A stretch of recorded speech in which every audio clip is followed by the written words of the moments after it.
विमा आपण उतरवलेला आहे। विमा उतरवलेल्या शेतकऱ्यांना याच्या व्यतिरिक्त ज्यांचं पूर्ण नुकसान झालेलं आहे अशा शेतकऱ्यांना साधारणपणे 17,000 रुपये हेक्टरी विम्याचे पैसे मिळतील। पीक विमा संदर्भात मोठी बातमी। पीक विमा वाटप सुरू 15 जिल्ह्यात शेतकऱ्यांसाठी 16,500 ते 54,000 रुपयापर्यंत मोठा दावा। नमस्कार शेतकरी बांधवांनो, सर्व शेतकरी बांधवांसाठी अतिशय महत्त्वाची आणि मोठी अपडेट सध्या समोर आलेली आहे। हो शेतकरी बांधवांनो, पीक विमा योजनेबद्दल अतिशय मोठी गोष्ट सोशल मीडियावर वेगाने व्हायरल होत आहे। आता या दाव्यानुसार मुख्यमंत्री साहेबांनी मंत्रिमंडळ बैठकीनंतर पीक विम्याबद्दल अत्यंत महत्त्वाची घोषणा केली असून रखडलेले दावे मंजूर करण्यात आलेले आहेत। आता या दाव्याची सत्यता काय आहे, कोणत्या शेतकऱ्यांना लाभ मिळू शकतो, कोणत्या जिल्ह्यामध्ये रक्कम जमा होण्याची दावा केला जात आहे आणि कोणत्या बँकेमध्ये पैसे जमा होऊ शकतात हे व्यवस्थित आपण पाहणार आहोत। त्यामुळे व्हिडिओ शेवटपर्यंत नक्की बघा। तर शेतकरी बांधवांनो, सध्या पहिल्या हिशोबाने आणि माहितीनुसार राज्य सरकारच्या वतीने पंतप्रधान पीक विमा योजनेत रखडलेले दावे आता मंजूर करण्यात आलेले आहेत। आजपासून शेतकरी बांधवांच्या खात्यामध्ये थेट रक्कम जमा होण्यास सुरुवात होत आहे। गेल्या अनेक दिवसापासून पीक विमा आणि कर्जमाफीसाठी वेगवेगळ्या ठिकाणी मोठे आंदोलन सुरू झालेले आहे। त्याच पद्धतीने आज झालेल्या मंत्रिमंडळाच्या बैठकीमध्ये राज्य सरकारने पीक विम्याबद्दल अत्यंत महत्त्वाचा निर्णय घेतलेला असल्याचं बोललं जात आहे। हाती आलेल्या माहितीनुसार जवळपास 53 लाख शेतकरी बांधवांच्या खात्यामध्ये सुमारे 1300 कोटी रुपये पंतप्रधान पीक विमा योजनेअंतर्गत जमा केले जाणार असल्याचा दावा केला जात आहे। तर शेतकरी बांधवांनो, हा पीक विमा केंद्र सरकार आणि राज्य सरकार या दोघांच्या सहभागातून दिला जाणार असल्याचं सांगण्यात आलंय। त्याच पद्धतीने राज्य सरकारकडून या वाटपाला मंजुरी दिलेली असून मागील काही वर्षापासून मंजूर आलेले पण प्रत्यक्ष खात्यात न असलेली रक्कम सोडला जाणार आहे। आता येथेच पहिला मुद्दा ठरतो, कोणताही दावा ऐकताना फक्त सोशल मीडियावर व्हायरल झाला म्हणून खरा मानायचा नाही। पीक विमा, अनुदान, नुकसान भरपाई किंवा कर्जमाफी यासारख्या विषयामध्ये शेतकऱ्यांनी नेहमी अधिकृत पोर्टल, विषय विभाग, कृषी विभाग, विमा कंपनी आणि संबंधित बँकेकडून अंतिम माहिती तपासावी। आता हाती आलेल्या माहितीनुसार मागील काही दिवसात बऱ्याच वर्षापासून प्रलंबित असलेला पीक विमा मंजूर झाला होता, परंतु शेतकरी बांधवांच्या खात्यामध्ये प्रत्यक्ष रक्कम जमा झाली नव्हती। त्यामुळे अनेक शेतकरी नाराज होते आणि वेगवेगळ्या ठिकाणी आंदोलन सुरू होते। या पार्श्वभूमीवर आपल्या महाराष्ट्र सरकारने अत्यंत महत्त्वाचा निर्णय घेतलेला आहे। शेतकरी बांधवांनो, अत्यंत महत्त्वाची आणि त्यांना देखील पीक विमा मिळणार या दाव्यानुसार अत्यंत महत्त्वाची माहितीनुसार सरकार काही अटी आणि नियम यामध्ये सुधारणा करू शकते। मात्र या अटीनुसार फार मोठ्या प्रमाणात शेतकरी अपात्र होणार नाही असं सुद्धा सांगितलं जाते। आता जवळपास 87% शेतकरी विमा कंपनीचे पात्र ठरू शकतात, पण पात्रता तपासताना अर्ज केलेला आहे का, पीक नोंदणी केलेली आहे का, नुकसानीची नोंद झालेली आहे का, बँक खाते आधार कार्डाशी जोडलेले आहे का, या विमा कंपन्यांकडून दावा मंजूर झालेला आहे का, हे सर्व मुद्दे ठरवू शकतात। त्यामुळेच जिल्ह्याचे नाव यादीत असून पैसे येणारच असं बिलकुल समजू नये। तरी सुद्धा आपल्या माहितीनुसार पहिल्या टप्प्यात 15 जिल्हे निवडण्यात आलेले असल्याचे सांगण्यात आलेले आहे। सरासरी 15 जिल्ह्यात 16,500 रुपयापेक्षा जास्त विमा मिळू शकतो असा अत्यंत महत्त्वाचा दावा करण्यात आला। काही शेतकऱ्यांना त्यापेक्षा जास्त रक्कम मिळू शकते। ज्या शेतकरी बांधवांना मागील काही वर्षापासून पीक विमा मिळालेला नाही किंवा कमी मिळालेला आहे त्यांना 37,000 रुपये मिळू शकते पर्यंत पीक विमा मिळू शकतो असं सुद्धा सांगण्यात आलंय। पण ही रक्कम प्रत्येकासाठी सारखी असेल असं नाही।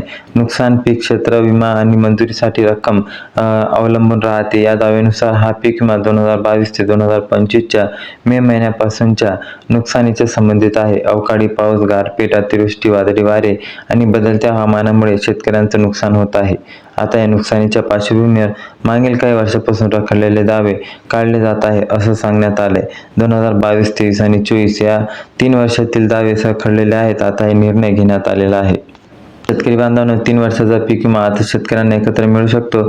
त्यामुळे शेतकऱ्यांच्या खात्यात 18,500 रुपये, काहींच्या खात्यात 34,000 रुपये तर काहींच्या खात्यामध्ये 37,000 रुपये पर्यंत रक्कम जमा होऊ शकते।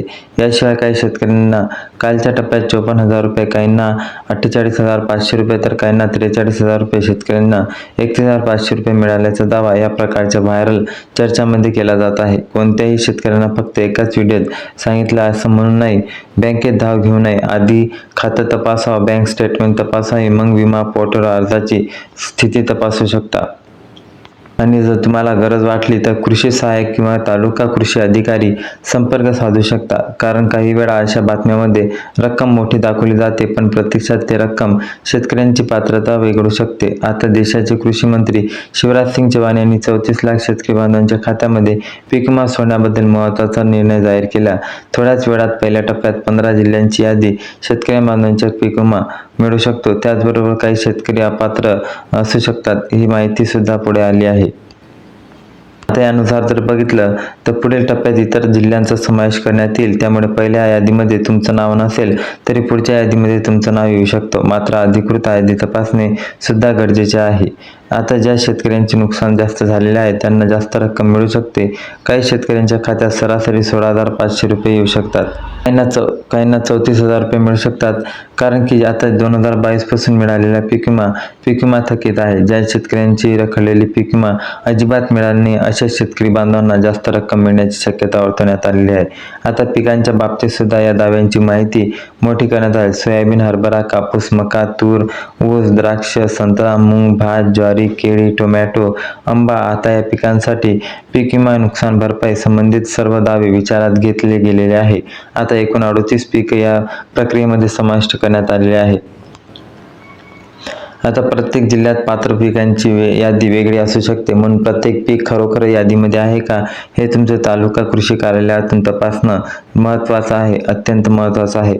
फळबाग शेतकरी बांधवासाठी यात सुद्धा अत्यंत महत्त्वाची माहिती देणार आहोत. आता तुम्ही द्राक्ष, संत्री, केळी, आंबा किंवा इतर फळबाग घेतलेले असेल किंवा तुमचं नुकसान नोंदवलेलं असेल, तुम्हाला पीक विमा नक्की मिळू शकतो.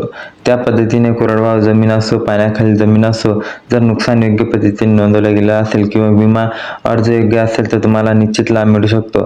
आता जिल्ह्यात यादीकडे वळूया. पहिल्या टप्प्यात 15 जिल्हे निवडले गेलेले आहे. 15 जिल्ह्यामध्ये परभणी, धाराशिव, अमरावती, वर्धा, नागपूर, चंद्रपूर, पुणे, सातारा, अहमदनगर, द्राक्षांचा जिल्हा म्हणून प्रसिद्ध असलेल्या नाशिककडे, खानदेशात धुळे, नंदुरबार, जळगाव, त्यांच्यात मुंबई जवळचा ठाणे आणि पालघर या जिल्ह्यांचा समावेश करण्यात आलेला आहे. आता या जिल्ह्यामधील शेतकऱ्यांना पहिल्या टप्प्यात पीक विमा रक्कम जमा होण्याची शक्यता व्यक्त केली जात आहे. याशिवाय काही तालुक्यात सुद्धा चर्चेत आहेत.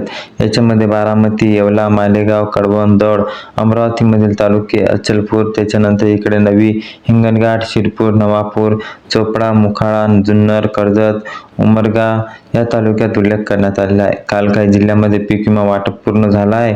आजपासून 15 जिल्ह्यांचा नंबर लावण्यात आला. त्यामुळे जिल्ह्यातील शेतकरी बांधवांच्या खात्यामध्ये आज किंवा पुढील काही दिवसात रक्कम जमा होऊ शकते सांगण्यात आलंय. पण वाटप टप्प्याटप्प्याने होणार असल्याने सर्वांच्या खात्यामध्ये एकाच वेळी पैसे येतील असं नाही. काहींना आधी पैसे मिळतील तर काहींना रक्कम नंतर मिळू शकते. आता बँकेबद्दलची माहिती पाहूया. तर यामध्ये 13 बँकेचे खाते असलेल्या शेतकऱ्यांना रक्कम लवकर मिळू शकते असं सांगण्यात आलेलं आहे. मात्र इतर बँकेमध्ये खाते असल्यास रक्कम मिळणार नाही असं काय नाही, फक्त विलंब होऊ शकतो असं स्पष्टपणे सांगण्यात आलंय. यामध्ये जर बघितलं तर तुम्ही निश्चित करू शकता आणि 100% पीक विमा मिळणारच. त्याच्यामध्ये पहिला नंबर लागतो तो स्टेट बँक ऑफ इंडियाचा, त्यानंतर शेतकऱ्यांची आवडती बँक ऑफ महाराष्ट्र, त्यानंतर HDFC बँक यासारखी खाजगी बँक, नंतर युनियन बँक ऑफ इंडिया, नंतर आहे Canara bank, Punjab national bank, ICICI bank, Indian bank of India, bank of Baroda, Maharashtra Gramin bank, Axis bank, IDBI bank, त्यानंतर आहे जिल्हा मध्यवर्ती बँक, सहकारी बँक. जर तुम्हाला लाभ मिळवायचा असेल तर तुमचं बँक खाते सक्रिय असलं पाहिजे, आधार कार्ड लिंक असलं पाहिजे, DBT सक्षम असलं पाहिजे आणि पीक विमा मंजूर झालेला पाहिजे. म्हणूनच तुमचा अर्ज वर खाते दिले बँकेपैकी बँकेत असणं लगेच महत्त्वाचं आहे. पैसे येतीलच असं नाही. तुमचं खाते इतर बँकेत जर असेल तर तुम्हाला अपात्र ठरवता येत नाही. अंतिम स्थिती अधिकृत योजनेमार्फत तपासून यादी जाहीर होईल. आता या याद्यानुसार किंवा दाव्यानुसार पीक विमा आज, उद्या किंवा परवा या 3 टप्प्यामध्ये जमा केला जाऊ शकतो. म्हणूनच तुम्हाला घाबरण्याची आवश्यकता नाही. लवकरात लवकर तुमच्या खात्यामध्ये आणि शेतकऱ्यांच्या पर्यंत हा पीक विमा लाभ जमा होऊ शकतो.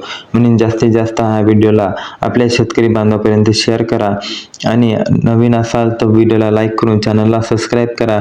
आणि तुम्हाला काही अडचण असेल किंवा अजून काही प्रश्न असतील तर कमेंटमध्ये मला नक्की विचारा. जय हिंद, जय महाराष्ट्र. धन्यवाद.